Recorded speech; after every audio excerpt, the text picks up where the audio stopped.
Porque que realmente, quando a gente fala dos quesitos, gera tanto dúvida quanto a figura da insegurança mesmo. Não existe modelo, né? Até tem livros com alguns modelos, mas, nossa, agora que eu olhei para o lado aqui, lembrei que eu esqueci meu certificado digital que eu queria ter pego no escritório. Eita. Por que gera essa figura da dúvida, da insegurança? Não existe padrão, não existe modelo. Eu falei, até existem alguns livros que trazem quesitos prévios, só que as disputas judiciais são tão variadas, tão amplas, que o direcionamento dessas perguntas podem ser as mais diversas possíveis. E como vocês não têm o hábito de trabalhar com o quesito, né? Na verdade, a grande maioria não trabalha com essa área de perícia, é algo que vai gerar insegurança nas primeiras tratativas, isso é um pouco natural. Agora, o que vocês têm como foco nesse exercício? Vocês deveriam pensar como um assistente, então aquele perito que foi contratado por uma das partes, e que o trabalho de vocês era formular essas perguntas, boa noite, Júlio, que levassem a essa perícia a respostas que favorecessem o cliente, buscando informações na contabilidade que pudesse revelar que a empresa não fez gastos para prevenção do meio ambiente, né? Sabrina, você que mandou a foto das perguntas. Lá vem. Veio. Que você já me mandou agora, né? Vou pegar aqui no meu próprio celular. Ó, que a perícia esclareça quais os investimentos ou gastos feitos para a preservação do meio ambiente local. Isso seria um quesito pertinente? Sim. Sim, por quê, Maria? Ai, professor, é porque você chegou a ver a minha atividade que eu mandei para você? Eu não deu tempo, gente. Confesso Eu até que... pedi desculpa lá no final, porque, tipo assim, eu fiz, porém, tipo assim, eu tava com muita dúvida, porque eu falei, gente, será que eu tô no caminho certo ou não? Mas eu fiz perguntas tipo essas da Sabrina aí. Tipo, Mas é nesse exatamente caminho. nesse sentido mesmo. Porque ali vocês não querem mostrar que a empresa não investiu? Sim. E uma das maneiras não é perguntar para o perito se teve ou não o gasto para prevenção do meio ambiente? Vocês estão direcionando o perito a investigar se dentro da documentação contábil existe registro que prove o gasto ou que não tenha. Então, ali, esse tipo de quesito, ele é pertinente, né?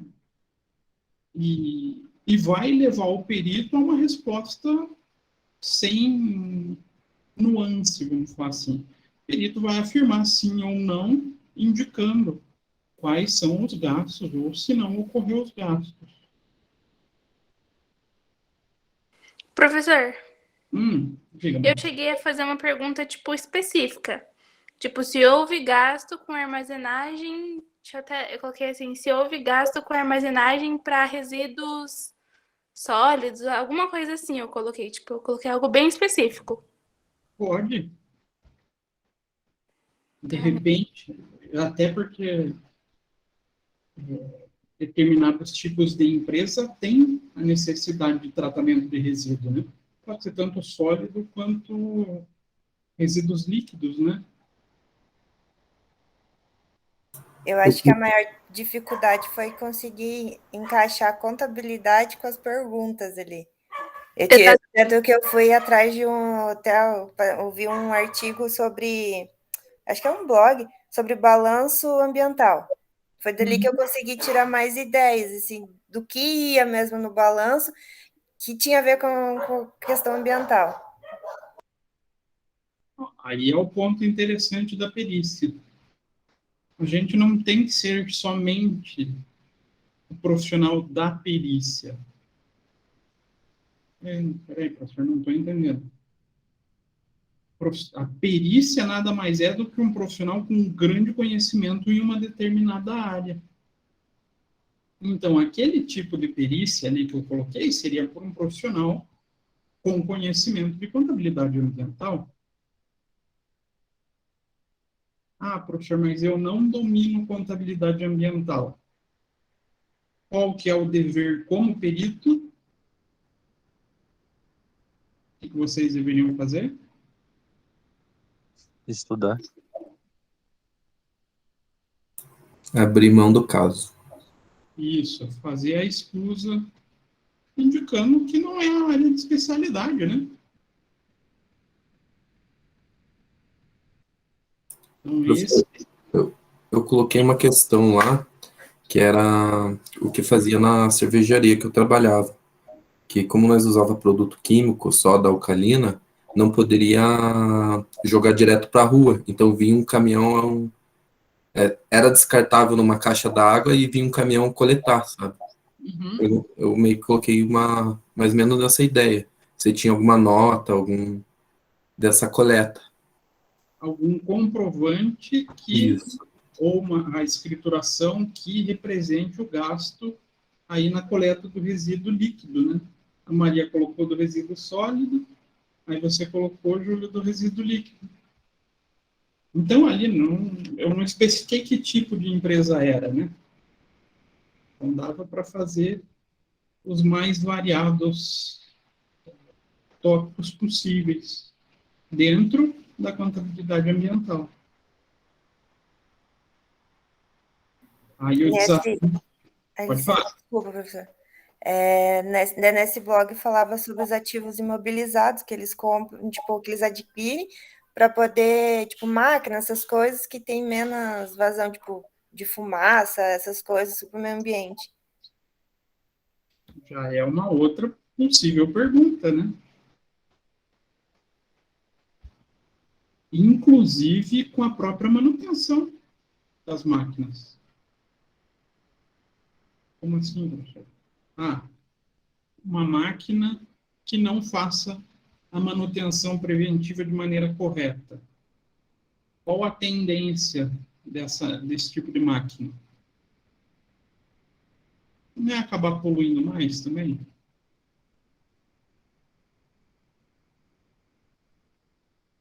Então, existem várias perguntas. Professor, então, na hora de fazer esse quesito, realmente eu não preciso pensar só nas normas da perícia. Não, nem que precisa. Não pode. A gente vai ter que estar relacionado à área específica que está envolvendo essa disputa. Professor, eu tenho outra pergunta. Eu poderia pedir, como perito, se a empresa tem um mapa, que é do Ministério da Agricultura e Pecuária? Pode. Porque ele funciona como um fiscal, né? Se a empresa tem tudo certo para poder funcionar. Isso eles incluem o manuseio de produto químico e a coleta. Uhum. Isso, inclusive, envolve a contabilidade. Envolve? Eu fiquei na dúvida. Porque onde eu trabalhava, quem mexia com isso era o engenheiro da produção, de produção. Aham. Engenheiro de alimentos, desculpa. Mas, querendo ou não, é uma questão de legalização de empresa. Então, pode ser solicitado não só, por exemplo, o mapa, mas uma licença ambiental. Opa, já é outro caso. Então a empresa apresenta devido à licença ambiental, ou no IAP, ou na Secretaria de Meio Ambiente, aí vai depender do tipo de atividade, né? Mas são perguntas relacionadas à documentação contábil que podem levar à indicação se a empresa segue as regras ou não. Não sei se deu para compreender essa lógica do assistente no quesito. Deu uma clareada agora. Vocês tentarem indicar perguntas onde busque resposta do perito que favoreça o seu cliente. É essa a ideia. Professor. Oi, Maria. Eu não fiz exatamente a pergunta, eu pontuei só 4 quesitos ali, mas eu não fiz em formato de pergunta. Não tem problema? Tem. O correto do quesito é que ele seja interrogativo. Ah, entendi. Então o meu não ficou bem certo. Porque eu só levantei os 4 pontos ali. São temas assim que vocês vão ganhando habilidade fazendo. Não tem como ensinar um método para vocês, porque não existe método para quesito. É complexo isso, né? Aí dá para a gente ter noção por que o perito também é um profissional procurado e bem remunerado. Porque não é todo profissional que vai ter habilidade de fazer esse trabalho, né? Precisa estar muito focado em um determinado tema, um determinado assunto, para conseguir fazer esse processo de elaboração das perguntas. E daí, inclusive, a gente vê a maturidade do perito através do tipo de pergunta que ele faz. É bem fácil até da gente perceber isso. Então, a ideia desse trabalho não era para vocês acertassem tudo, obviamente, mas que vocês percebessem a dificuldade que é trabalhar com o quesito e, principalmente, trabalhar dificuldade em assuntos que a gente não domina. Se fosse um assunto que até a Sabrina falou, não pode, por que não foi trabalhista? Né, Sabrina? Exatamente. Se fosse trabalhista, ia ter um monte de aluno que ia tirar de letra, né? Que ia ser tranquilo. Se fosse tributário, ia ter também uma leva de aluno que ia tirar de letra. Ai, professor, eu já tinha entregado daí. Justamente porque seria temas que vocês têm domínio. Temas que vocês estão inseridos no dia a dia.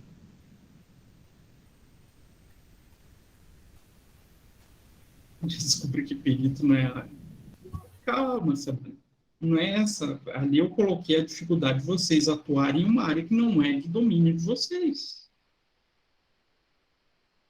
E, claro, a melhor coisa para cobrar de aluno de Curitiba, o que é? Falar de contabilidade ambiental, contabilidade rural. Não é o foco aqui da nossa região, né? Seria a mesma coisa ir para uma faculdade lá no interior do Paraná e trabalhar com aluno falando de quesito de contabilidade rural, em região que tem um monte de cooperativa, né, que vive da atividade agropecuária, né? Também não teria graça.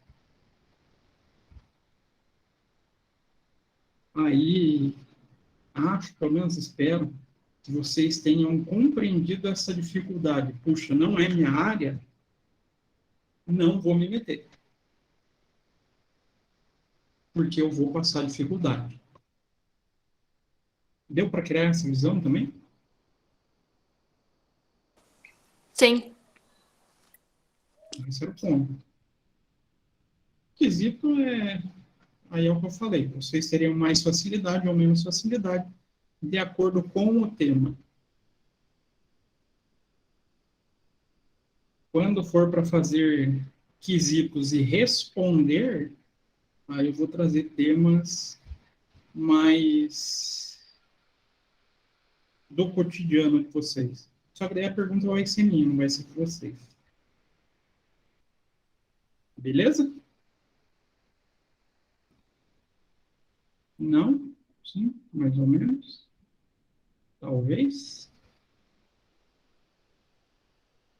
Eu já fiquei feliz com as 4 perguntas que eu consegui achar, professor. Tá tudo certo. Mas é por causa do tema, sabe? O tema que vocês... Eu não sei se o 7º período já teve, mas ambiental acho que vocês não tiveram ainda, né? Não. 7º período teve? O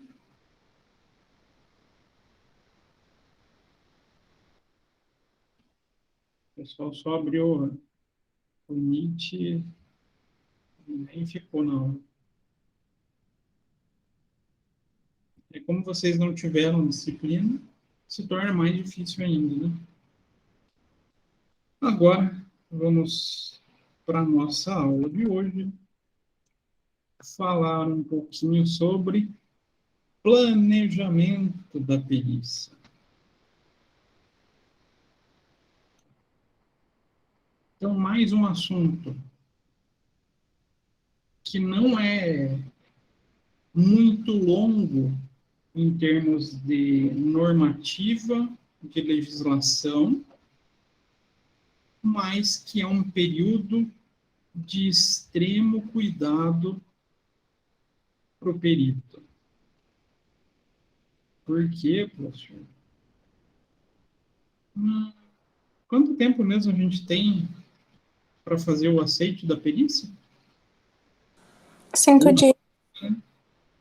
5 dias, Maria? Certeza? Sim. É assim que eu gosto. 5 dias.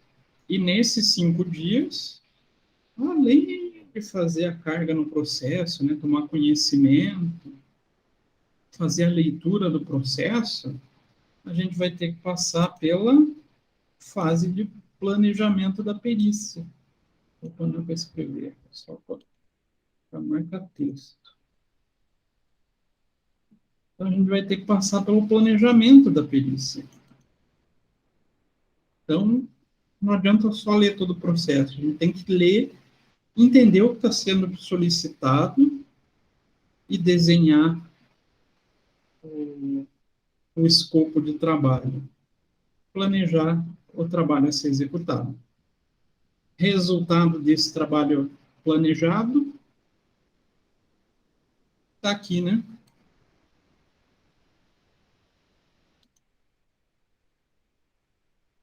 Se eu já consigo planejar o que vai ser necessário fazer, vou conseguir definir quantidade de horas de trabalho que eu pretendo realizar essa atividade e, por consequência, consigo precificar. Certo? Acho que essa é a parte mais bacana, né? Poder falar o preço. É bem legal. Então, o planejamento da perícia ele já se inicia quando a gente começa a leitura do processo. Deu andamento nessa leitura, a gente já começa o desenvolvimento dos papéis de trabalho. A gente começa a separar tudo que a gente julga importante dentro daquele processo, toda a documentação que a gente ache relevante para a execução do trabalho, e faz o devido arquivamento dele.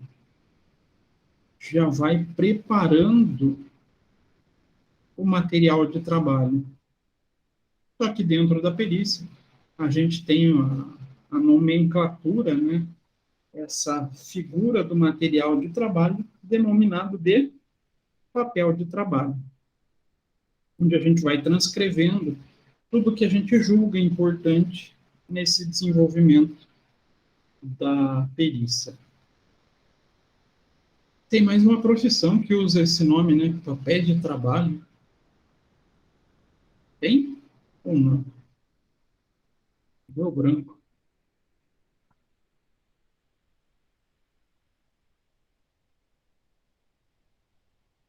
Obrigado pela participação. Olha, eu acho que eu tô errado, mas o auditor? Não, Lucas, você está certo. O auditor, ele usa a mesma nomenclatura. A documentação que o auditor também recolhe, desenvolve o seu trabalho, é chamado de papel de trabalho, papéis de trabalho. Inclusive, tá, quando a gente passa por processo de fiscalização do CRC, quando é atividade de perito e de auditor, a gente não, os fiscais do CRC fazem o levantamento dos papéis de trabalho. Como é que estão organizados e se são possíveis retrilhar o trabalho. Né? Eles gostam de usar esse termo, mas seria refazer o trabalho com a documentação que foi levantada.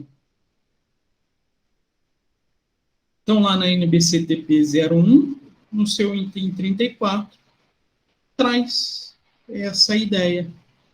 Então, 34, os documentos dos autos servem como suporte para a obtenção das informações necessárias à elaboração do planejamento da perícia.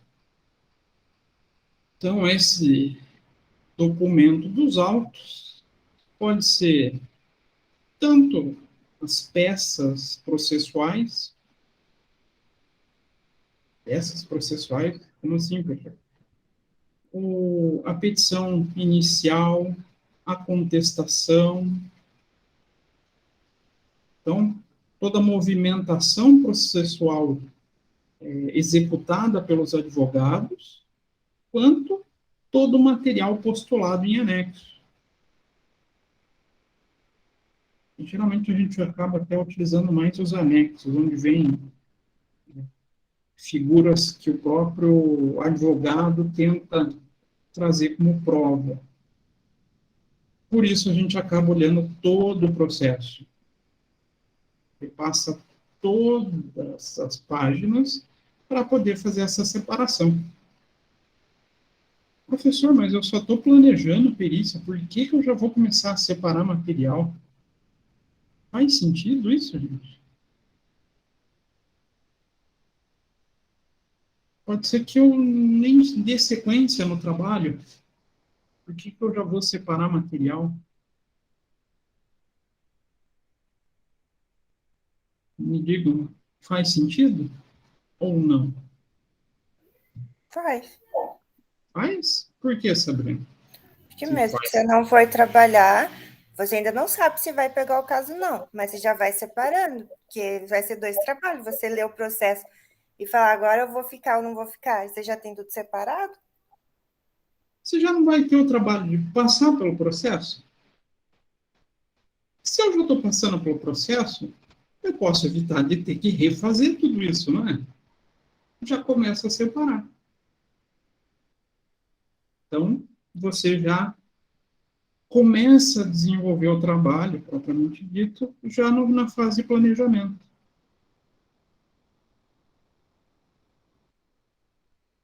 Então, esse trabalho é necessário, uma vez que o planejamento vai culminar nas fases de elaboração da perícia, fase de execução, propriamente dita, né?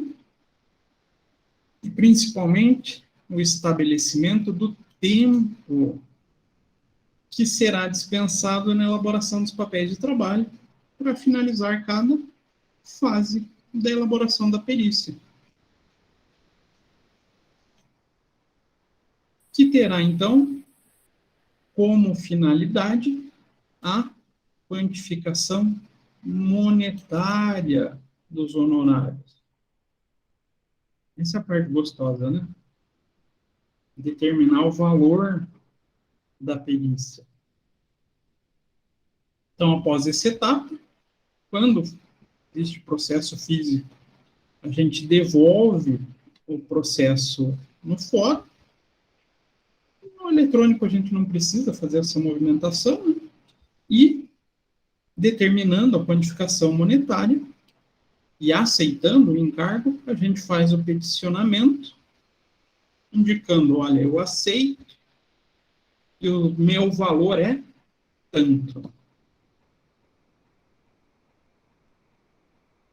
Aí, na sequência, o juiz vai dar um prazo para que as partes se manifestem sobre os honorários. Aí vem uma parte que eu acho chata pra caramba na perícia, porque sempre o advogado vai falar que tá caro, tudo para eles é caro.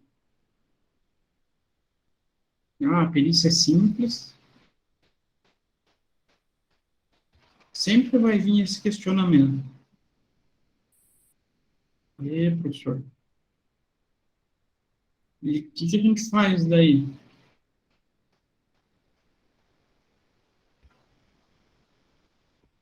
E agora? Como é que a gente justifica um valor cobrado? Você sabe fazer? Perguntou o advogado, não sabe, então o trabalho é meu. Não, isso não pode, Sabrina. Eu sei que dá muita vontade, eu tenho vontade sempre quando eu respondo. Dá vontade, É por isso mesmo que dá vontade de dar, né? a vontade que dá de responder. Ah, é fácil? Então por que vocês estão pedindo minha ajuda? A vontade é essa, mas não dá. A gente se utiliza do planejamento. A gente vai e explica, olha, desculpa, mas cada perícia tem a sua demanda, o seu trabalho, e para fazer um bom trabalho, eu julgo essa demanda de tempo. Não sei se deu para vocês compreenderem a importância, então, desse planejamento. Ele é a justificativa do nosso valor. Ele vai indicar, olha, o valor do perito está nesse montante, que ele vai dedicar tantas horas para cada atividade. E assim a gente consegue argumentar sobre o honorário. Professor, Ah, meu sogro tem um processo trabalhista que já faz uns 7, 8 anos, sei lá quanto que tá já de tempo. E só do perito já está em 200 e poucos mil só os honorários do perito. Eu falei, gente do céu. Só para o perito isso, né? Fora o advogado, né, que cobra, que é 30 e poucos % da ação agora. depende muito da esfera. É que já está lá no Supremo, já faz, antes da pandemia subiu para o Supremo. Ah, então já E está lá desde a pandemia. sobe E o valor pedindo para refazer cálculos ainda. o perito fica feliz, né? Ou os peritos ficam felizes porque é mais dinheiro. Só que, às vezes, é uma estratégia que pode ser furada para os advogados. Às vezes, eles ficam pedindo para refazer para ganhar tempo só. É porque o processo ele já ganhou na primeira, daí subiu, ganhou na segunda, ganhou não sei qual, e daí subiu para o Supremo. É.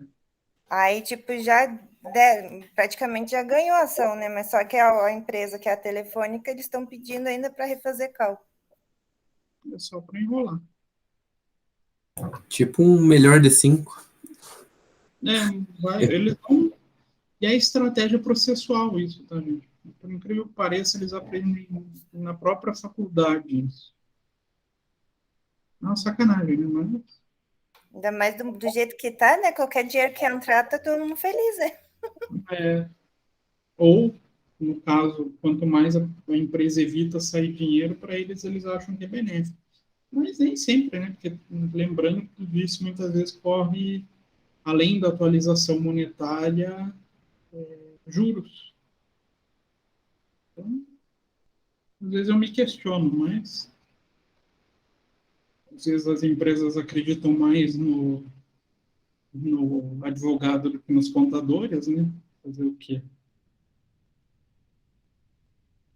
Então, voltando ali nesse prazo, a gente protocolou a petição de honorários, as partes vão ter um prazo. Esse prazo é de 15 dias, tá? Então, as partes vão ter 15 dias para fazer o questionamento sobre o valor dos honorários. Não existindo questionamento, eles vão ter, então, esse prazo para depósito. Como o depósito já vai para o juiz, já vai para o perito esse valor, não. Vai para uma conta judicial. Fica na mão o cargo do Tribunal de Justiça até que a perícia seja concluída. Então, depositados os honorários, no caso de perícia civil, o perito vai novamente ser chamado para dar início à elaboração do laudo. Aí começa a contar o prazo, então, para que seja entregue o laudo dentro da estipulação inicial do juiz. Então, supondo lá na nomeação, porque lembrando, o juiz é obrigado, já na nomeação, indicar esse prazo, ele deu 30 dias para a elaboração do laudo. Então, o trâmite vai ser esse. O juiz nomeou, a gente tem 5 dias para responder, a gente responde indicando o valor dos honorários, a parte pode questionar em 15 dias ou depositar, efetuando o depósito, o juiz, então, vai indicar o início da perícia. Aí começa a contar os 30 dias. Não da data do depósito, mas sim da data de indicação do juiz para o início da perícia. Tranquilo? Mais ou menos?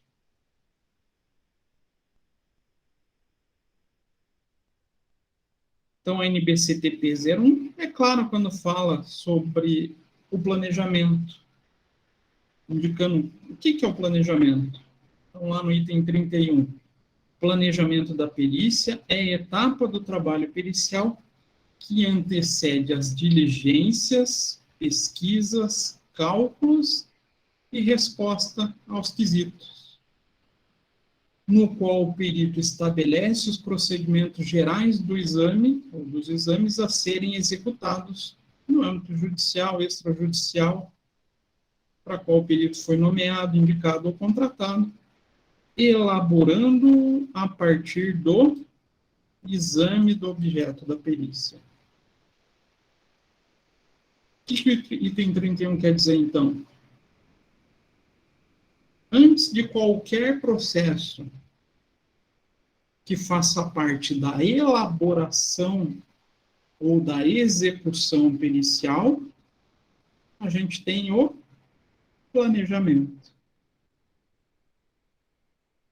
Por mais que seja necessário para que a gente faça a correta precificação, ele também é exigido pela própria norma técnica. A gente deve, sim, estabelecer esse planejamento da perícia. Então, eu não posso pegar um processo e simplesmente falar, eu acho que dá para cobrar 10 mil. Nesse processo, vai lá e pede 10 mil. Não. A gente tem que ter desenhado o volume de trabalho para poder ter a justificativa embasado na própria norma técnica. E o item 32, enquanto o planejamento da perícia é um procedimento prévio, abrangente, que se propõe a estabelecer as etapas da perícia, o programa de trabalho é a especificação de cada etapa a ser realizada, que deve ser elaborada com base nos quesitos ou no objeto da perícia. Professor, não entendi. Por que a Carlita fala do planejamento, mas também fala de programa de trabalho? É a mesma coisa? Não. Pense o planejamento como o delineamento ou desenho de cada programa de trabalho. Então, o programa de trabalho são etapas que deverão ser cumpridas para a execução da perícia. E o planejamento vai englobar todas essas etapas. Então, se eu vou fazer diligência,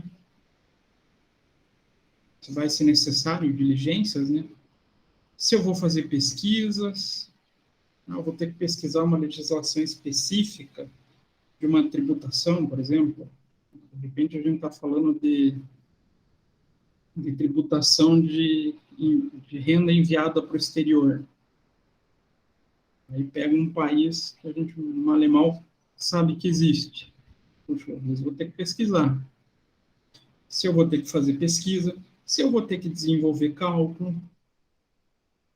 E, claro, para a resposta dos quesitos. Então, são fases que a gente determina. Então, cada fase terá seu devido programa de trabalho. E a norma também trata o objetivo do planejamento. Por que a gente planeja? Aí ele vem detalhado lá no item 33. Então, por que a gente tem o objetivo do planejamento? Conhecer o objeto da perícia, a fim de permitir a adoção dos procedimentos que conduzam à revelação da verdade. Um pouquinho poético aqui, né? A qual subsidiará o juiz, o árbitro ou interessado a tomar decisão em respeito à lide. Por mais que tenha essa frase um pouco poética,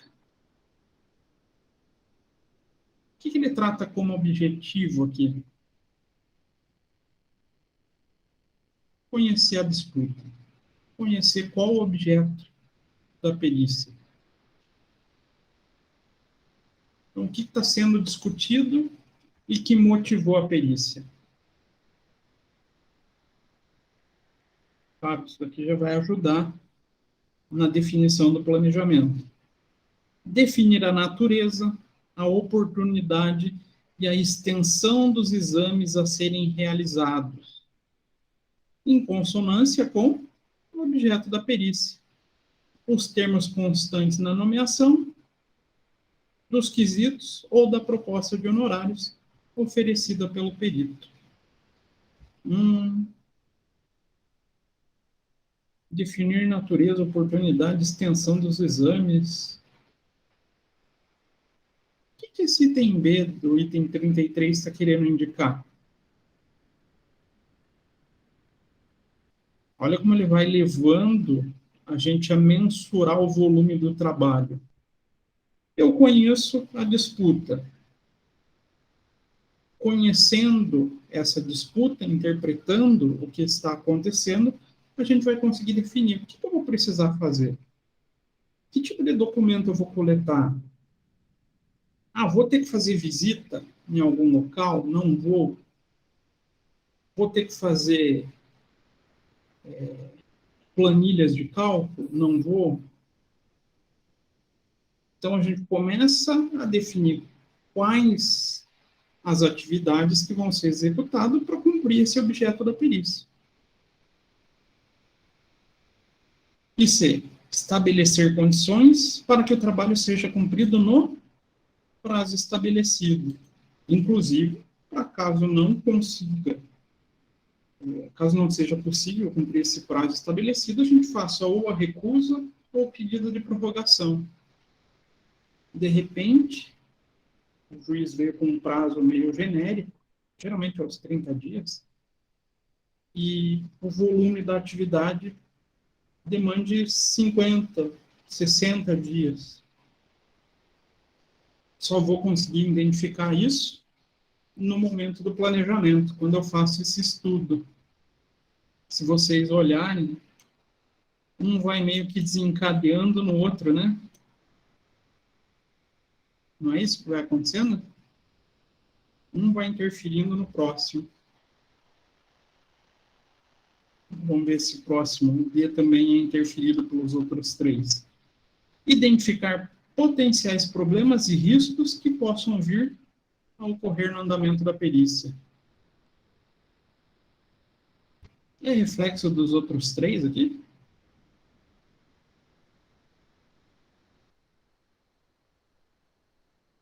Vocês ainda estão aí? Tem sim, professor.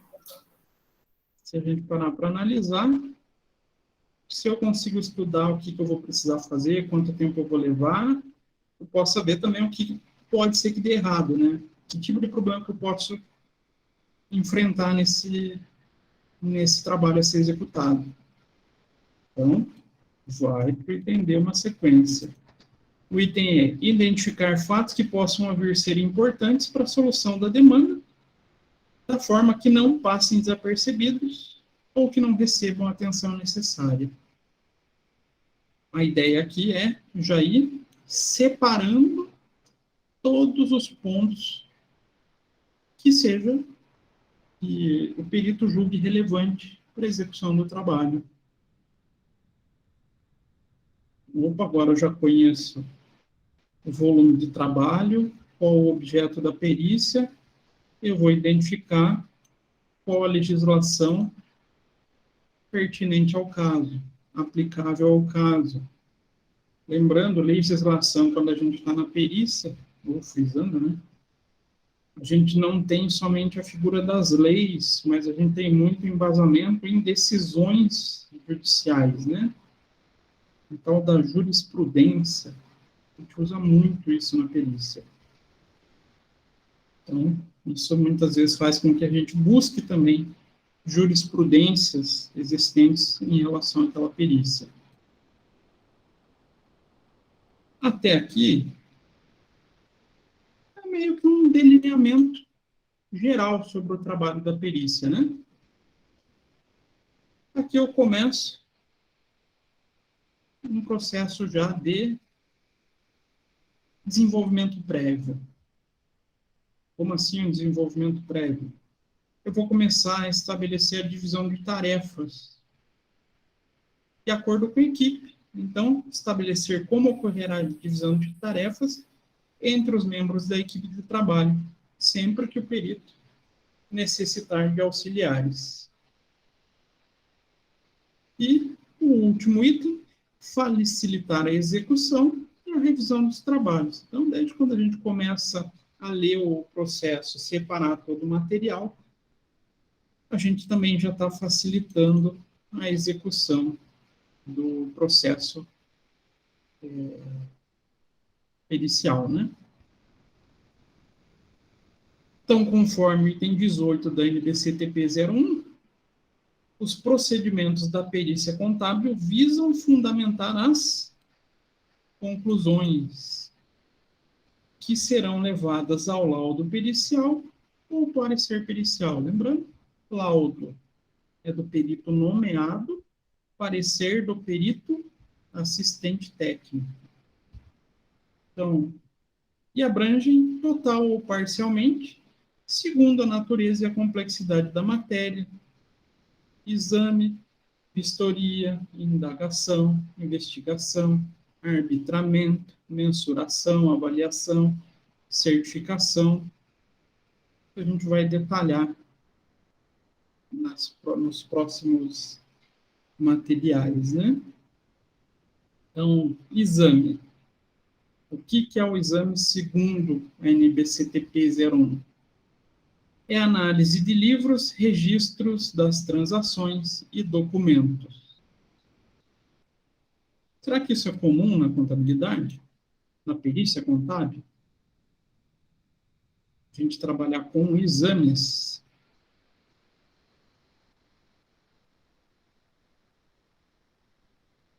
Exames eu não sei dizer, professor, mas o resto, com certeza. Mas veja aqui, ó, exame é análise de livros, registro das transações e documentos. O que a gente mais tem na contabilidade? Não é registro de transação, documentação contábil, com a finalidade, inclusive, para gerar livros contábeis? Com certeza.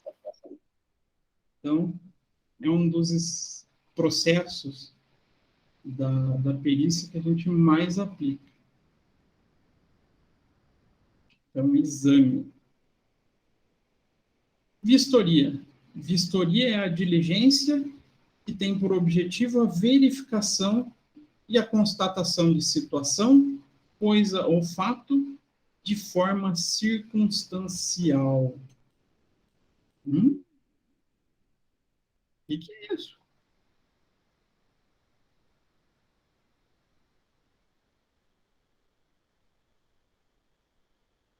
É buscar a veracidade de algo. Não ficou claro, professor.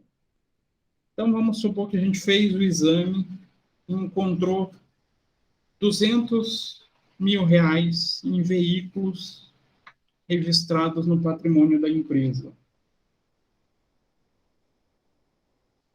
E, de repente, existe uma discussão que possa levar a um indicativo que ocorreu desvio de dinheiro na compra de mobilizado. Será que eu não posso fazer uma vistoria? Ir lá e verificar, opa, esses veículos existem mesmo? São reais? São pertencentes à empresa? Então, a gente vai à constatação de maneira mais circunstancial, de maneira mais aprofundada.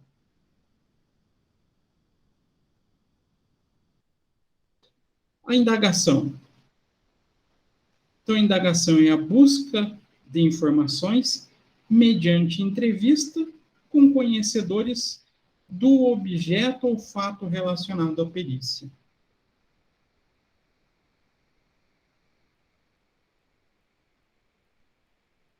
O que é isso?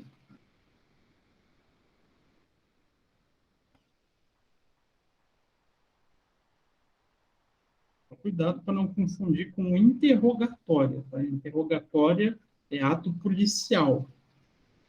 A gente faz indagação. É buscar de maneira pessoal, né? Conversar com envolvidos a existência ou não de um determinado fato. E lembrando, a gente falou lá na aula passada, né? O perigo da prova emprestada. Se eu for trabalhar em indagação, o que eu tenho que ter como ideal?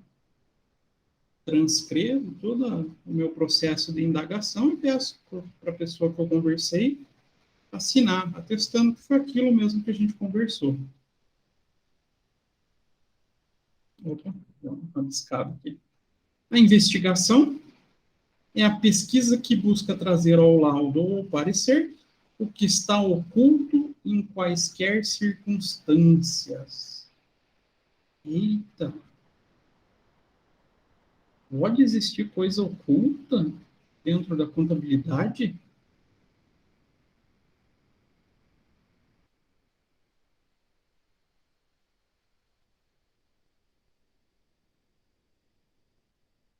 E agora? Será que um sócio não pode fazer caixa 2 para tentar levar vantagem sobre outro? Professor? Diga, Lucas. Agora tá funcionando o Agora está microfone. funcionando. Desculpa interromper, professor, só para testar. Fomos sozinhos faz tempo. Só para testar o microfone? Ai, Lucas. Então, vamos supor, então, que existe uma desconfiança, ou existe uma disputa, onde um indica que exista caixa 2 do outro não. Caixa 2 não é algo aparente nas empresas, né? Obrigado pela participação.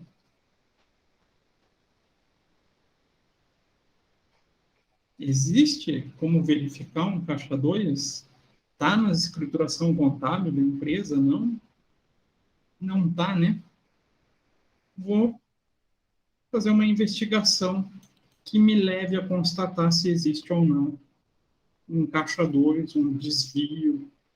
Investigação a gente usa muito para a figura das fraudes. Tá?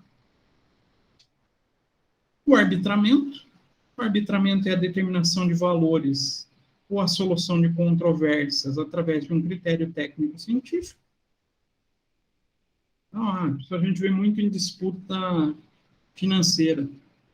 Um alega que os juros deveria ser capitalizado pela tabela SAC. O outro alega que é pela price. Então, o perito pode utilizar um critério técnico que seja consagrado em relação àquele assunto para fazer o seu arbitramento. Mensuração. A mensuração é o ato de qualificação e quantificação física de coisas, bens, direitos e obrigações. Então, cuidado aqui, ele não fala em valor, né? Perceberam esse ponto? Ele não fala em valor. Ele fala em qualificação, descrição de qualidade de um bem e quantidade. A gente faz esse levantamento através de mensuração. Então, tem disputa que envolve a figura do estoque. A mensuração vai ser uma das ferramentas que provavelmente vai ser utilizada. A gente vai lá buscar, através de uma vistoria, vou lá no local do estoque, fazer a mensuração do estoque. Quantos bens eu tenho de cada tipo de item? Professor, a gente não vai dar valor nesse material, atribuir preço, aí vem o item 25, que é a avaliação. Então, a avaliação é o ato de estabelecer o valor de coisas, bens, direitos, obrigações, despesas e receitas. Então, a mensuração é a quantificação, assim, quase física, né? Às vezes é bem imaterial. Quantos duplicatas estavam em aberto no contas a receber? Vou fazer uma mensuração. Agora, se me perguntarem qual o valor das duplicatas que estavam em aberto, aí é um processo de avaliação. E o outro procedimento é a certificação. Certificar é uma palavra até mais fácil da gente buscar compreender, né? O que vocês, quando querem ter certeza que algo está acontecendo, a gente pode utilizar como frase ou como palavra para justificar? Eu quero me certificar que fulano fez isso. Então, a Sabrina quer ter certeza que o filho fez as tarefas da escola. O que ela pode fazer? Não é fazer uma certificação das tarefas? Então, a certificação... Pegar o chinelo também resolve, professor. É que daí já é a aplicação da pena, envolve o juiz daí. É que é só mostrar, não precisa nem aplicar, você só falar assim, ó. Mas o constatar se ele fez ou não é a certificação. Então, é o ato de atestar a informação trazida ao laudo pericial pelo contador, conferindo-lhe caráter de autenticidade pela fé pública que o perito tem. Então, a gente vai certificar que tudo aquilo ali que a gente fez realmente é verídico A gente, através de todos esses outros procedimentos, a gente chegou em um determinado resultado, uma determinada mensuração, uma determinada quantificação, uma determinada atribuição de valor. Tranquilo esses procedimentos aplicáveis dentro do planejamento da perícia? Ou não? Todos esses quesitos, então, desde o começo que você está passando, faz parte do planejamento. Só do planejamento ainda. Entendi. Não, tranquilo, professor. Mas viu como é trabalhoso o planejamento, né? Então, Bastante. vocês recebem aqueles quesitos, por exemplo, que vocês mesmos elaboraram. Ó, vamos pegar de volta o primeiro da Sabrina, aqui que está no meu celular. Ó, que a perícia, quais os investimentos ou gastos feitos para a preservação do meio ambiente local. Quais desses procedimentos é possível de ser aplicado?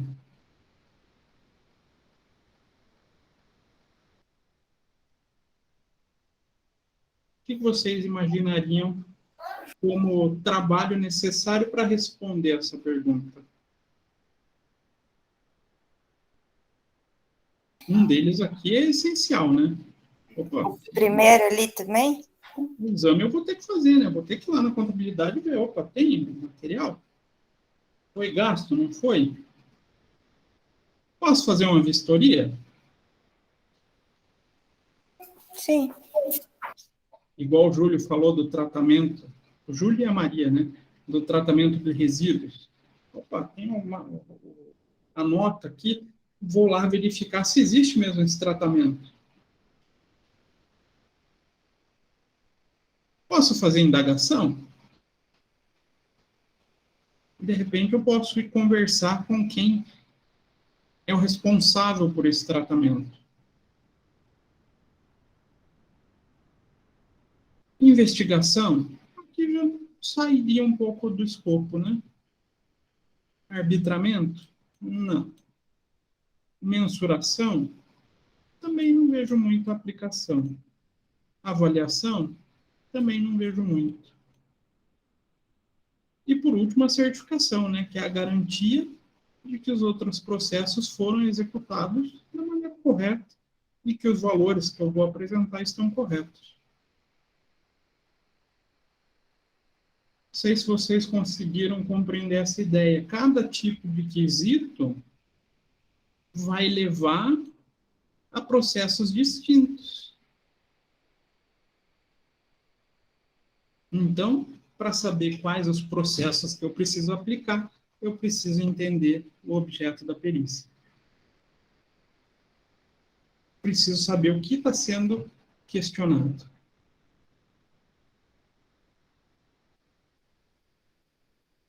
E, para isso, a gente faz as diligências. Diligência? Como assim, professor? Diligência não dá uma impressão de ir até o local, fazer algo. Não necessariamente é necessário a ida.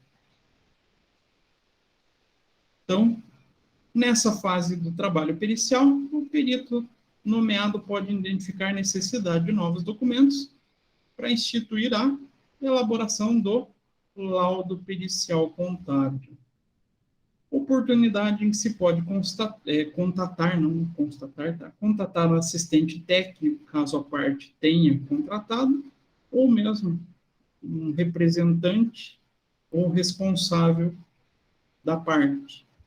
Eu posso falar com o próprio advogado ou com a própria parte. O ideal é que seja o advogado ou assistente técnico, para que forneça os elementos necessários para a continuidade dos trabalhos. Para essa solicitação, os documentos é feita por meio de diligência. Então, diligência nem sempre vai ser necessário o deslocamento até o local. Algumas diligências são in loco, que a gente precisa ir até o local para buscar informação. Mas muitas não são. Muitas são só necessária uma requisição, né? vou me direcionar às partes solicitando, olha, claro, de maneira formal, né? Sempre por meio do processo, indicando, olha, eu preciso do livro diário do ano tal, tal e tal. Aí, a parte vai fornecer ou não, né? Ah, não forneceu. A gente informa o juiz que a gente está tendo dificuldade nas diligências. Mas antes da gente pensar na execução das diligências, eu destaquei a diligência aqui, porque a gente tem que pensar se elas vão ser necessárias ou não. E, professor, como é que eu vou saber se vai estar faltando documento, se eu vou precisar de outros documentos ou não? Como?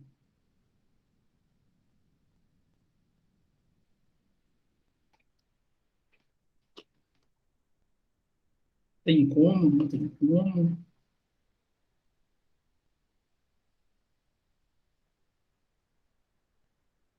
Bola de cristal? Não, né, gente?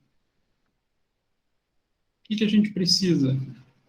Ter lido o processo.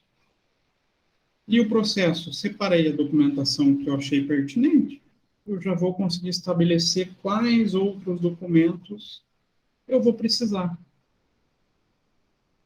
E vou determinar no meu planejamento a necessidade de diligências. Aí lá no item 35 ele fala sobre essas diligências. Em caso de ser identificada a necessidade de realização de diligências, na etapa de elaboração do planejamento, devem ser considerados, se não declarada, a preclusão da prova documental, a legislação aplicável, documentos, registros, livros contábeis, fiscais e societários, laudos e outros pareceres já realizados e outras informações que forem identificadas pertinentes para determinar a natureza do trabalho a ser executado. O que esse item 35 está querendo indicar para a gente? E agora?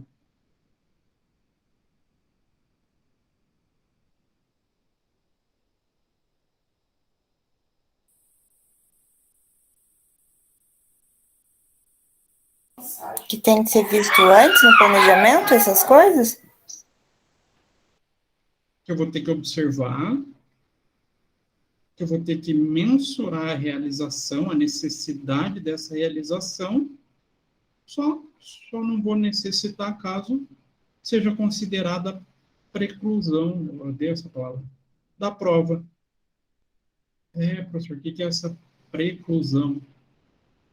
É quando a prova é considerada fornecida ou apresentada fora de tempo hábil.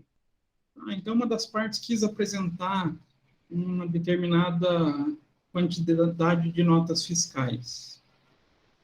E daí eu identifico que eu vou ter que fazer uma conferência no livro.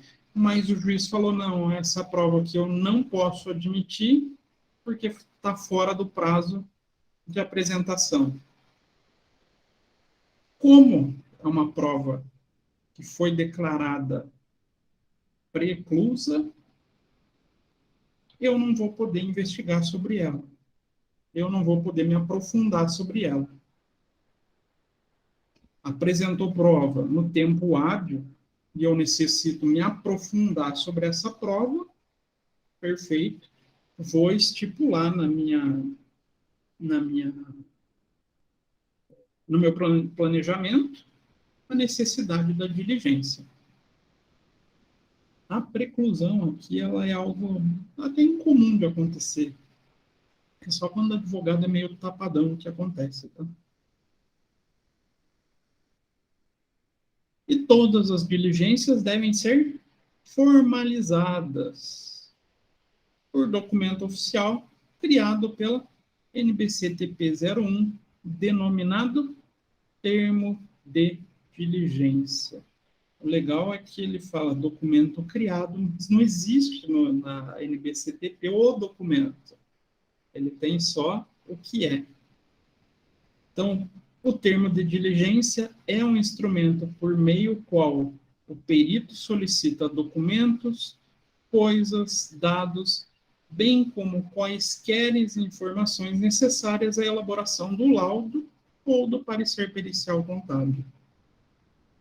Então, por mais que exista na norma a indicação da existência termo de diligência, ele nada mais é do que uma petição solicitando uma determinada informação, um determinado material, um determinado livro. Então, é a solicitação através de um documento oficial, o material. Professor, mas então por que a norma traz o termo de diligência assim de maneira tão explícita? Por que será que, para solicitar a documentação, eu vou utilizar o meio oficial, o documento oficial protocolado em juízo, ou peticionado, né? Como os advogados gostam? Por quê?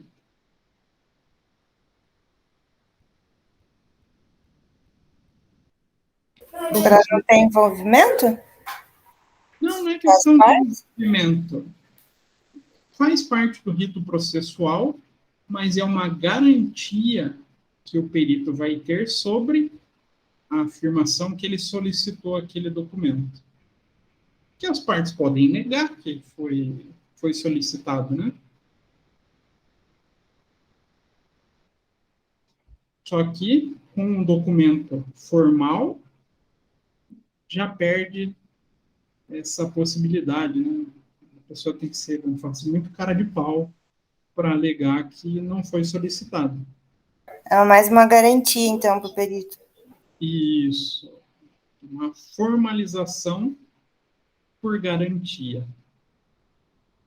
Inclusive para verificar, né, para poder alegar para o juiz, olha, a parte A ou a parte B está apresentando dificuldade na execução do trabalho pericial. Para fazer isso tem que estar documentado.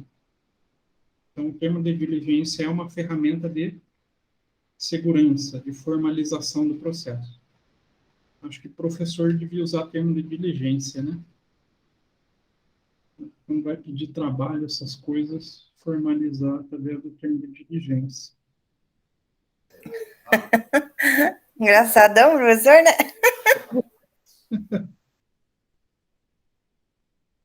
E as diligências podem ser direcionadas para o assistente técnico, se foi apresentado, né?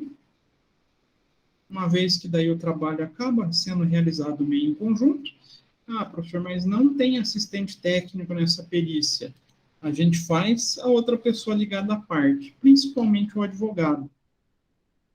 Ou ainda qualquer ente envolvido nesse objeto de discussão. E a utilização vai estar amparada nos itens 10 e 11 da NBC-TP 01. Então, mediante o termo de diligência, o perito deve solicitar por escrito todos os documentos e informações relacionadas ao objeto da perícia. Então, isso está falando, ó, o termo de diligência é o documento que você usa. E para solicitar a documentação, você vai utilizar essa ferramenta. E no item 11, que daí é o que eu falei, é a garantia, o item 11 aqui, a eventual recusa no atendimento às diligências solicitadas ou qualquer dificuldade na execução do trabalho pericial deve ser comprovada com devida comprovação ou justificativa ao juízo, em se tratando de perícia judicial ou a parte contratante no caso de perícia extrajudicial. Devida comprovação justificativa.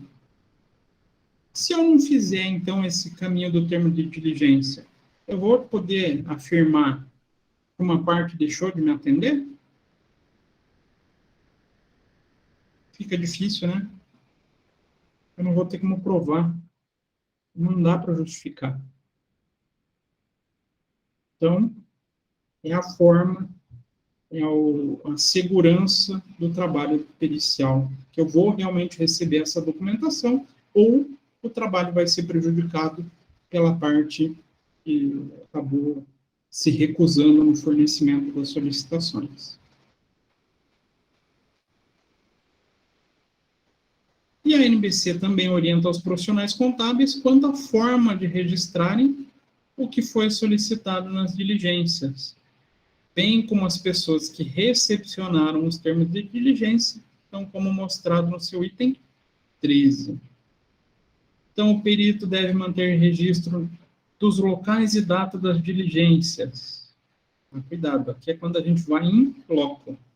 Nome das pessoas que atenderam, livros e documentos ou materiais examinados ou arrecadados,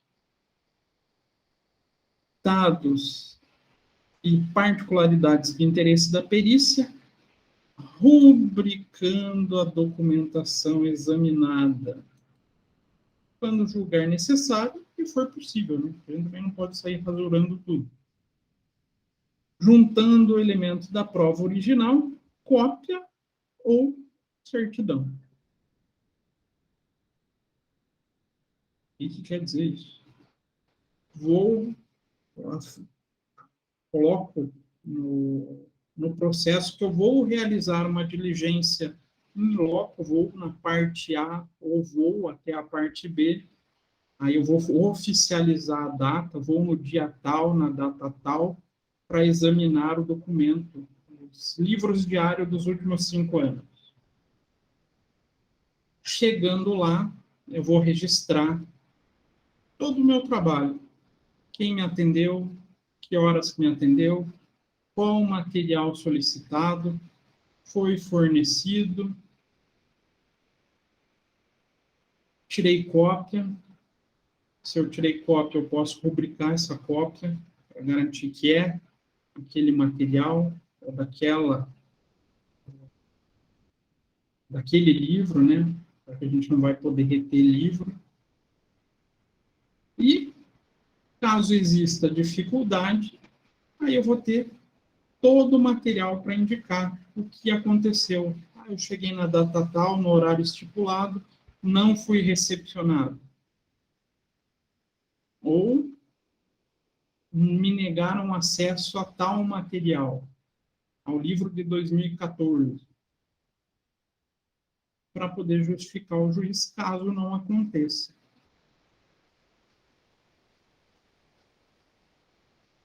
Perceberam que o perito tem que se certificar muito do que está sendo executado? Tem até aqui de trás, né? De certificação. Tem que deixar tudo muito bem documentado de como está ocorrendo o processo.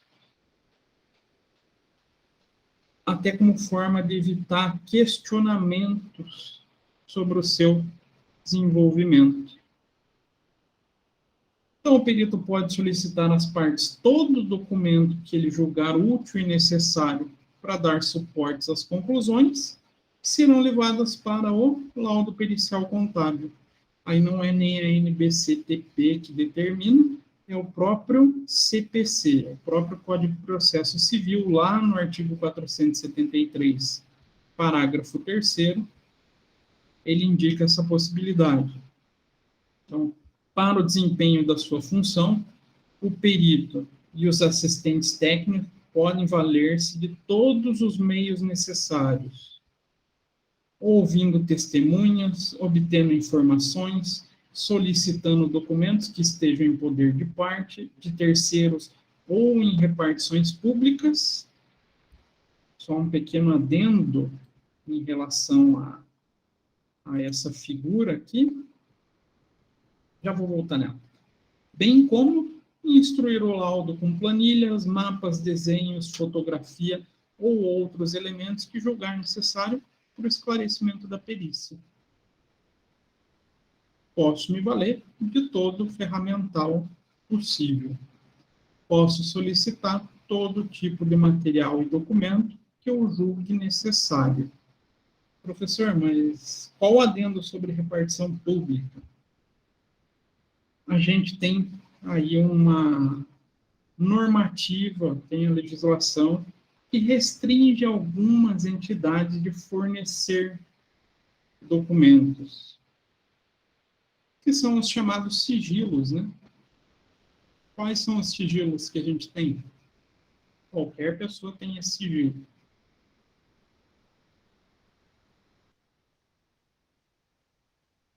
De informações bancárias. Oi? Informações bancárias? Sigilo bancário. Sigilo bancário não pode ser acessado, né, por qualquer... A informação bancária não pode ser acessada por qualquer um. Tem outra. Na verdade, tem mais um, mas esse a gente não usa. Esse segundo a gente pode usar e, às vezes, é bem útil. Sigilo fiscal. Então, se eu for na Receita Federal e pedir acesso às declarações de imposto de renda, eu não vou poder acessar? Não. E, professor, então o que eu faço? Eu vou ter que ficar sem esse documento? Aí a gente tem que tomar um caminho bem particular, que é a solicitação de quebra de sigilo. Tem que ser aprovada pelo juiz. Então, aí tem um rito só para esses casos, né? O terceiro sigilo que eu falei é o sigilo telefônico. O telefônico é mais específico, a nossa área pericial não envolve muito. Então, fiz todo esse processo, vai resultar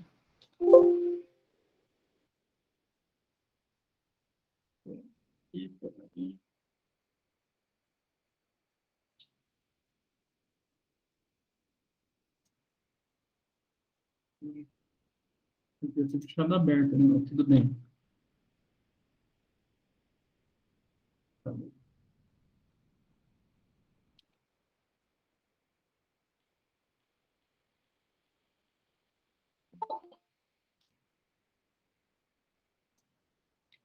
Em trabalhos assim.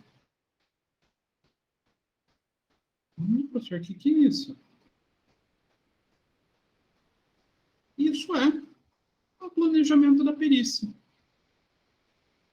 Eu vou ter que determinar quanto tempo eu levo na fase pré-operacional, o que eu vou fazer,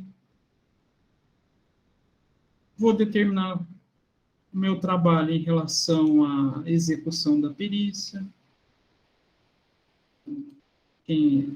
se eu vou executar algum trabalho com assistente técnico, se eu vou fazer diligência, se eu vou fazer viagem, se eu vou fazer pesquisa documental, se eu vou fazer exame, se eu vou fazer exame de livro específico, se eu vou fazer análise contábil, se eu vou fazer entrevista, se eu vou solicitar material de terceiros, profissionais, outros peritos, né? Se eu vou fazer cálculo, se eu vou solicitar novos prazos. Isso é colocado no processo, professor? Já vou mostrar. Vou pegar um exemplo para vocês. E a gente coloca a finalização. Eu vou fazer, quanto tempo eu vou levar para fazer o laudo, quanto tempo eu vou fazer para revisar, vou colocar, inclusive, quanto tempo eu levo para entregar, eu vou ter que peticionar a entrega. E, mais para frente, quando a gente tratar sobre o atendimento ou a redação de laudos, a gente pode perceber, ou a gente vai acabar discutindo, verificando a existência de outros tipos de quesito. Não só os quesitos oficiais e os quesitos das partes. E, professor, mas é muito quesito, né? A gente pode ter a figura dos quesitos complementares.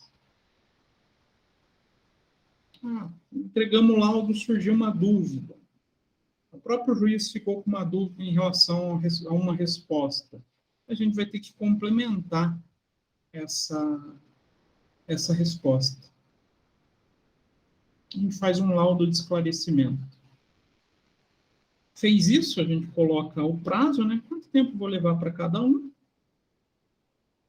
Lembra quando eu falei lá no comecinho da aula? A gente vai determinar os trabalhos, depois vai quantificar o tempo que a gente vai executar esses trabalhos, quantifiquei esse tempo, determinei essa necessidade, depois eu vou quantificar monetariamente, não é? Aí eu vou só multiplicando. Qual o valor da minha hora de trabalho em relação ao horário. Aí eu consigo determinar quanto que vai valer todo o meu trabalho pericial.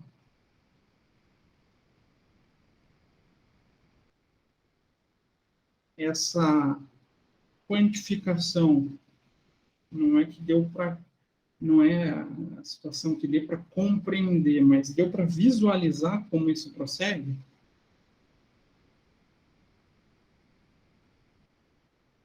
Lembrando que a gente tem todos aqueles procedimentos que a gente viu no item 19 ou 26, 26 ou 27, não lembro,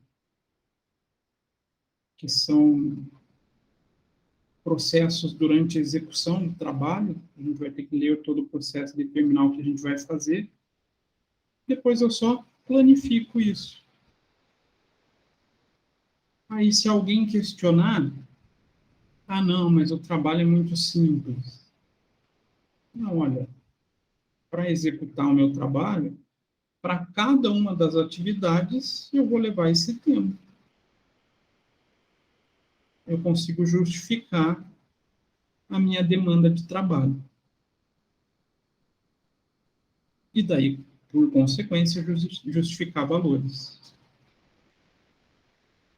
Deu para compreender a parte aqui da precificação? Mais ou menos? Sim. Professor, é fácil fazer isso? Não. Nas primeiras vezes a gente se bate bastante. Professor, e de onde vem o valor de hora? Geralmente a gente tem tabelas para isso. E, graças a Deus, na perícia não existe tanta promiscuidade de valores. Como assim, professor? Promiscuidade? A gente sabe que em algumas áreas da contabilidade um quer ganhar do outro através de preço, né? O perito não tem tanto isso. Graças a Deus. Aí a gente pode se basear ou na tabela da PEPAR, ou na tabela do Sim Contigo. Vai depender da região que a gente está trabalhando.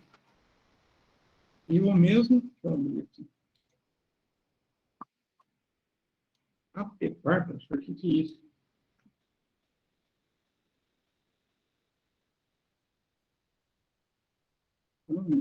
Digitei lá no Google a PEPAR.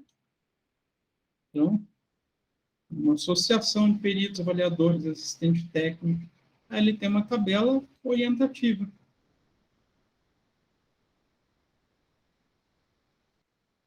Então, a resolução 01/2021, tem até que ver se tem uma nova, já. Contabilidade, economia e administração, valor da hora técnica, R$ 472,50. Acho que é o único lugar quase que a gente vai ver que tá certo que é medicina veterinária, mas a gente ganha mais do que um médico.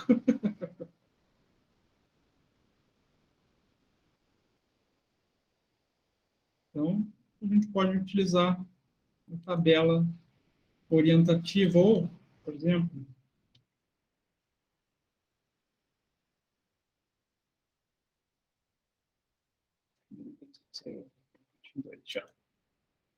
Tua risadinha, professor, foi muito boa. Gostei.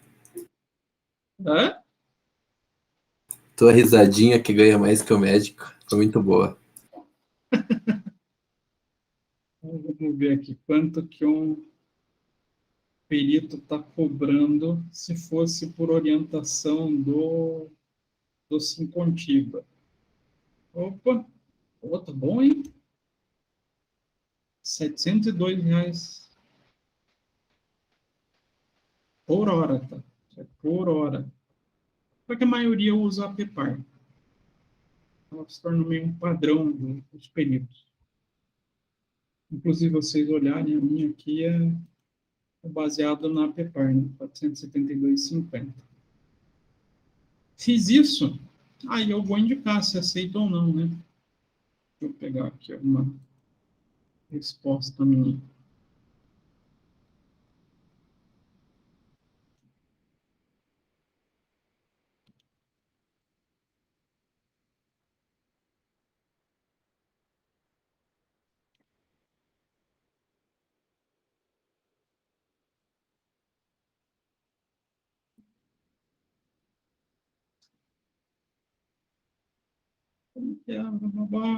Me identifico qual o processo que eu fui nomeado, conforme a nomeação através desse despacho tal.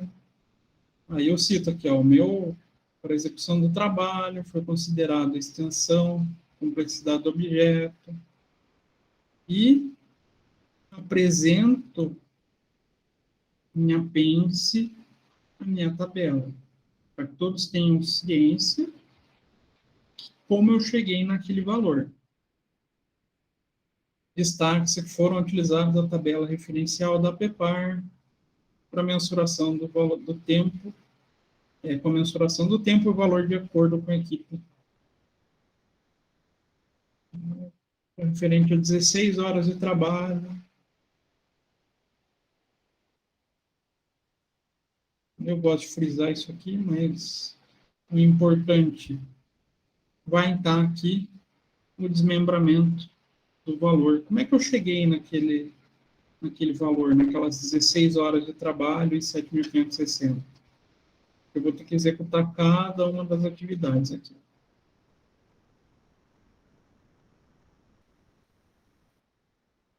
Ah, professor, mas existe modelo para fazer esse aceite? Não. É um texto onde a gente vai justificar o porquê que a gente está fazendo aquela cobrança. Existem alguns padrões meio que indicados, mas cada perito vai desenvolver a sua ferramenta como achar mais pertinente. Aí aqui já é o aceite da perícia.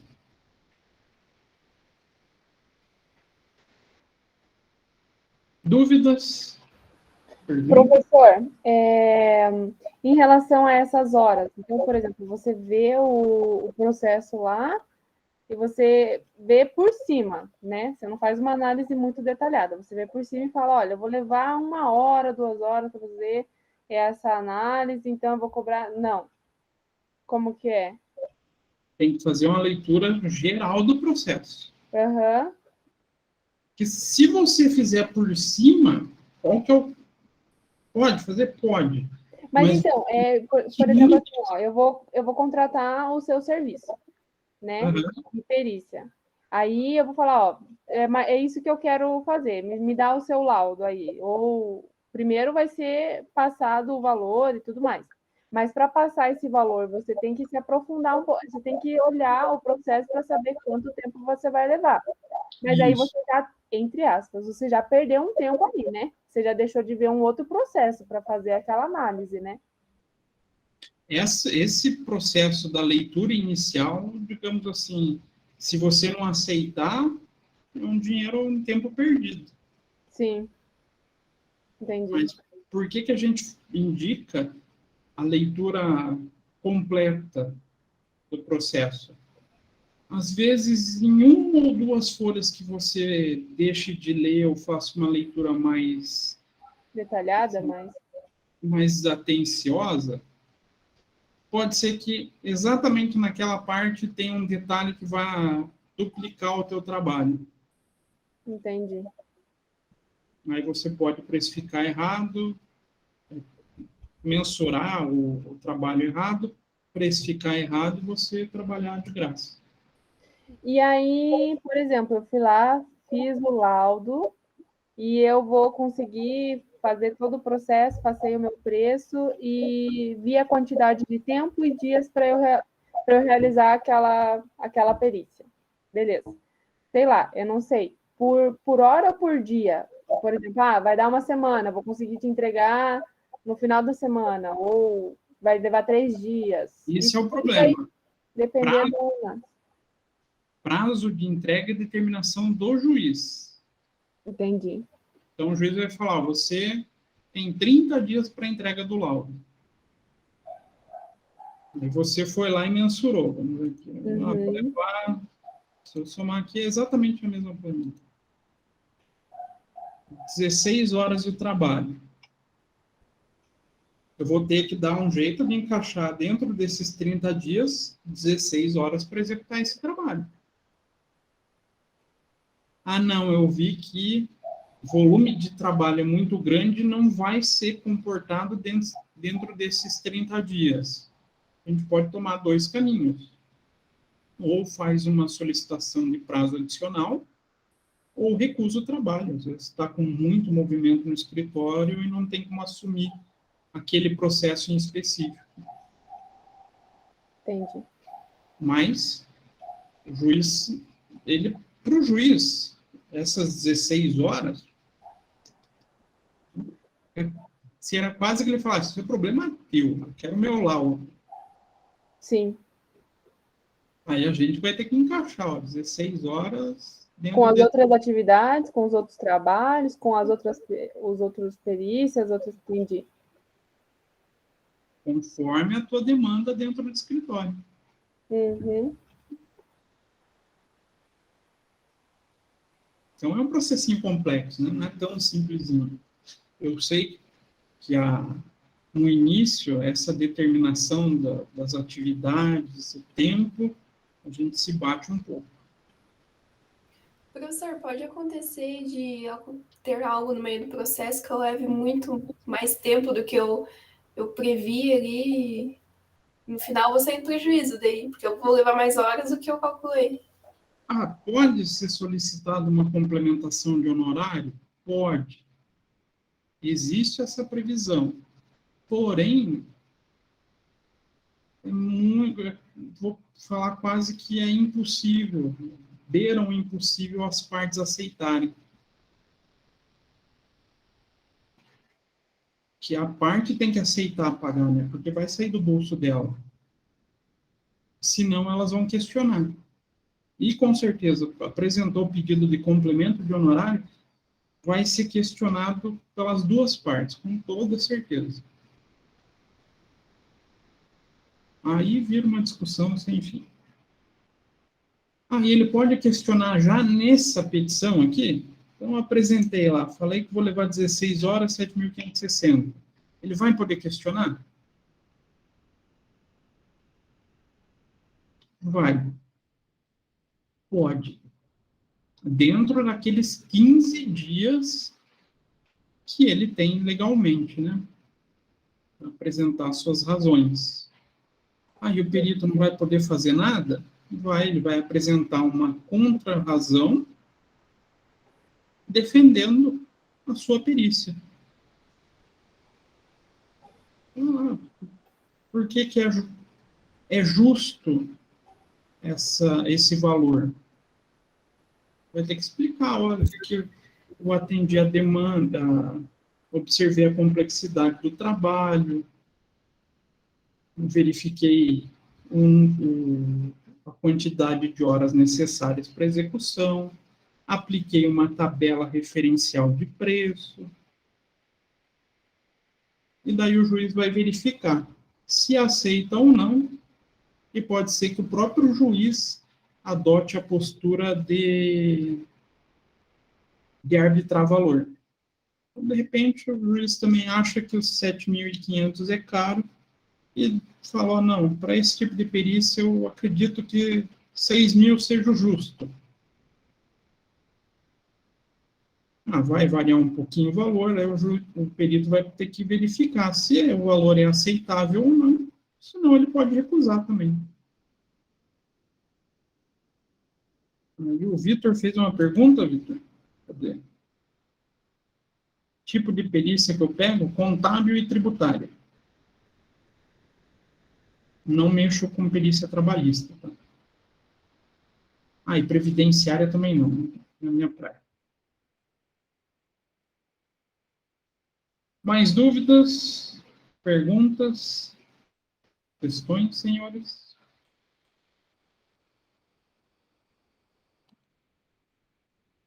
Não? Sim? Talvez? Professor, Diga, Ju. eu sou tutor da minha irmã, né? Até ela completar 18 anos. Uhum. Esse período, o meu advogado ele pediu para mim guardar todas as notas fiscais que eu fosse gastar com a pensão. Seria para caso viesse ter uma perícia? Ou nada a ver? Não que seja exatamente para caso tenha uma perícia. Aí seria para uma espécie de prestação de contas, que pode culminar numa perícia ou não. Entendi. Ou que alguém lhe questione. Aí se apresenta toda a documentação. Não é aceito, a outra parte fala, eu não concordo, tem erro. Então, quanto mais frágil é a documentação que você apresentar, pode facilitar o pedido da perícia. Por isso que o advogado está te falando, olha, guarde toda a documentação. Porque daí o juiz, ao olhar o processo, enxergando toda a documentação, ele vai julgar desnecessário a perícia. Ajudou, mais ou menos? Entendi. Uhum. Às vezes a documentação está frágil. Aí o juiz, não, realmente precisa da perícia. Aí ele faz a nomeação. Tem uma caixa aqui, cheia. E até sofreu, o bichão, vai contar. Mas é comum isso. O que mais, gente? Mais alguma dúvida, alguma questão? Nada? Por mim tá tranquilo, professor. Mais alguém? Não? Talvez? Então tá, gente. Não vou dar trabalho de planejamento de perícia para vocês? Ou será que eu monto? Pensar até semana que vem. Eu dou na semana que vem. E já adiantar vocês que provavelmente não é certeza, a gente vai suprimir 2 aulas de perícia, tá? Como assim, professor? A gente vai fazer aqueles trabalhos de imposto de renda com vocês.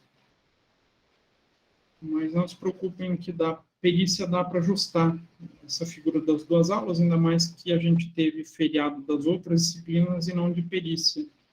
Então dá para manter o calendário em dia. Tranquilo? Professor, não pode falar sobre isso. Pode falar. Não, só estava concordando com o professor. Então fale, Júlio. É sobre o imposto de renda. Quem investiu na Bolsa de Valores vai ter que fazer. Pelo menos foi esse ano. Vai ter que fazer. Por mais que tenha ganhado R$1. Entendi. Bolsa de Valores. Nossa, é o que mais aparece nego que não declarou lá no escritório. Porque às vezes o pessoal começa a mexer, vou investir em bolsa, quero me aventurar. Aí movimenta um pouquinho de ação, dá um valorzinho pequeno de rendimento, aí a pessoa não se toca, né? Deu R$100, R$200. Aí quando vê o CPF está bloqueado. É porque não entregou a declaração informando essa movimentação.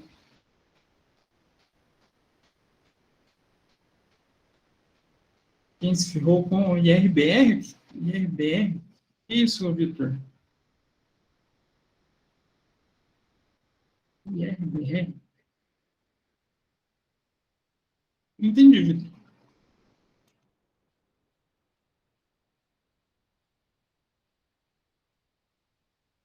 Mas aí é comum aparecer esse pessoal daí para regularizar o CPF, né? A ação perdeu o dinheiro? Ah, não, aí não precisa.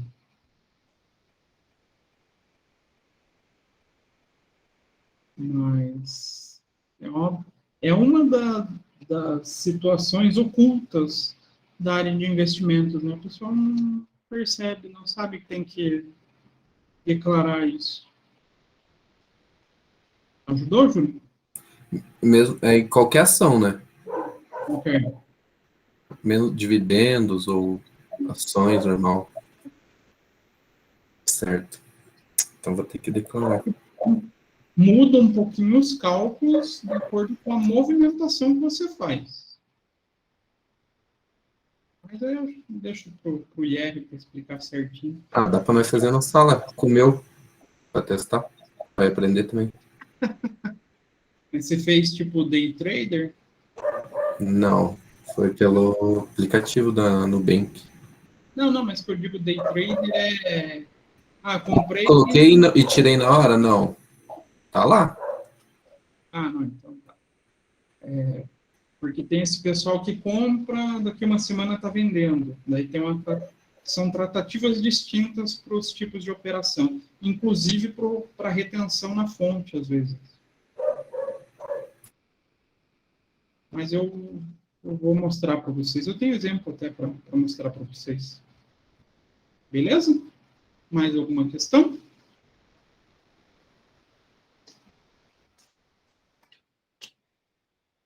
Não? Sim? Então tá, gente. Vou deixar vocês descansarem. A gente se encontra, então, quando mesmo? Terça, né? Terça-feira a gente se encontra. Aí a gente vai começar a falar de ICMS na disciplina de rotinas 1. Tá bom? Tá bom, professor. Obrigado, Sabrina. Alguém tem que falar comigo, pelo amor de Deus. É, Professor. é que eu falo pelos cotovelos, então às vezes eu até falo para os meninos, tem que trancar meu microfone às vezes. Não, pelo amor de Deus, falem comigo, senão eu tenho a sensação que tá todo mundo vendo a novela e eu tô falando sozinho aqui. Tá, não. Vocês sabem que eu sou um professor meio carente de ouvintes, né? Então tá, gente. A professora sabe o que é? Que a gente vê o professor na terça, vê na quarta e na quinta. Aí chega na quinta, a gente já não tem muito assunto. Então tá bom, né? Então tá, gente. Desejo para vocês um bom fim de semana. Né? Evitem andar de carro, né? Tá muito caro agora para fazer isso. Então, a gente se encontra terça-feira. Né? Beleza? Beleza, professor. Então tá, gente. Boa noite. Bom descanso para vocês. Para você também. Boa noite, professor. Aula. Obrigado, Felipe. Boa noite, professor. Quase dormindo aqui, mas estou aqui te ouvindo, tá? Não fique triste. Ai, professor, hoje eu estou muito cansado. Meu Deus. Ai, gente, eu confesso, esse período de calor excessivo tá... Pelo menos eu tô sofrendo demais. Nossa, meu Deus. No final do dia eu chego